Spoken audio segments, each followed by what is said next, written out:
Good morning guys, কি খবৰ আপোনালোকৰ? নিশ্চয় ভাল, আমিও ভাল আছোঁ আপোনালোকৰ আশীৰ্বাদ। চাওকচোন সূৰ্য দেৱতা কেনেকৈ আজি ৰূপ ধাৰণ কৰিছে। আজি যে কিমান গৰম হ'ব নহয়। ৰাতিপুৱা খোজকাঢ়িব যাওঁতে ভিডিঅ'টো কৰি আনিলোঁ, ভাবিলোঁ আপোনালোকক অলপ দেখুৱাওঁ। গুড মৰ্নিং গাইজ, কি খবৰ আপোনালোকৰ? নিশ্চয় ভাল, আমিও ভাল আছোঁ আপোনালোকৰ আশীৰ্বাদ। ইমান গৰম দিছে দিয়ক, একদম মিনিমাম 35-30 ডিগ্ৰী চেলচিয়াছৰ ওপৰত আছে।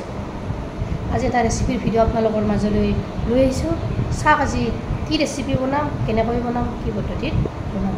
দেৰি নকৰি ভিডিঅ'টোৰ মাজলৈ লৈ যাওঁ আপোনালোকক। হে গাইজ, আজি আপোনালোকৰ মাজলৈ লৈ আহিছোঁ এয়া ভাতকেৰেলাৰ অন্য এটা ৰেচিপি। ইয়াৰ কাৰণে ভাতকেৰেলা 5টা লৈছোঁ।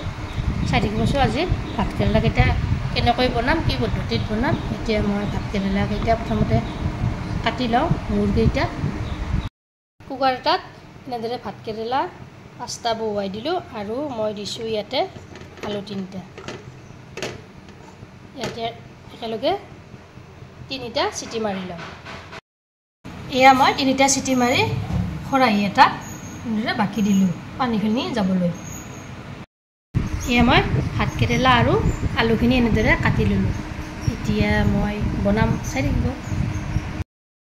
অলৰেডি কেৰাহী মই গৰম হ'বলৈ দিছোঁ, তেলখিনিও মোৰ গৰম হৈছে। এতিয়া ইয়াতে মই কেইটামান পিঁয়াজ পাঁচফোৰণ দি দিলোঁ। তাৰপিছত দি দিছোঁ হালধি গুড়ি এচামুচ, নিমখ দিছোঁ এচামুচ। সহজ পদ্ধতিত বনাব পাৰি এই তৰকাৰীবিধ।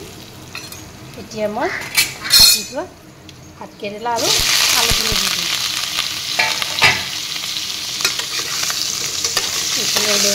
ট্ৰান্সফাৰ কৰি লগাই দিম। তাৰপিছত হালধি আৰু নিমখখিনি ভালদৰে সুমুৱাই যায়।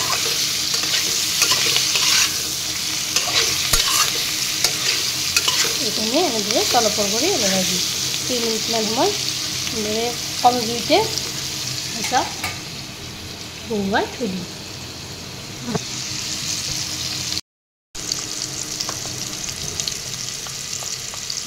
ইয়াতে মই এয়া জলকীয়াৰ গুড়ি দিছোঁ এচামুচ আৰু দিছোঁ চাট মছলা এচামুচ।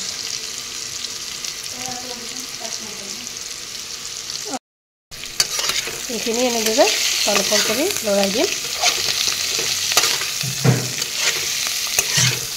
এই তৰকাৰীবিধ কম জুইতে বনাব লাগিব, নতুবা জ্বলি যায়। বেছি সময় নালাগে আৰু 2 মিনিটমান সময় এনেদৰে কম জুইতে ৰাখিব লাগিব।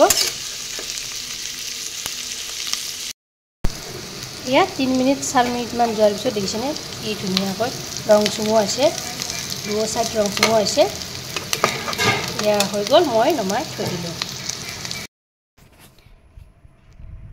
ভিডিঅ'টো ভাল লাগিলে লাইক কৰিব, শ্বেয়াৰ কৰিব, কমেণ্ট কৰিব আৰু মোৰ চেনেলত যদি নতুনকৈ আছে চেনেলটো ছাবস্ক্ৰাইব কৰিব, লগতে ফেচবুক পেজতো ফ'ল' কৰিব। ধন্যবাদ। জয় আই অসম।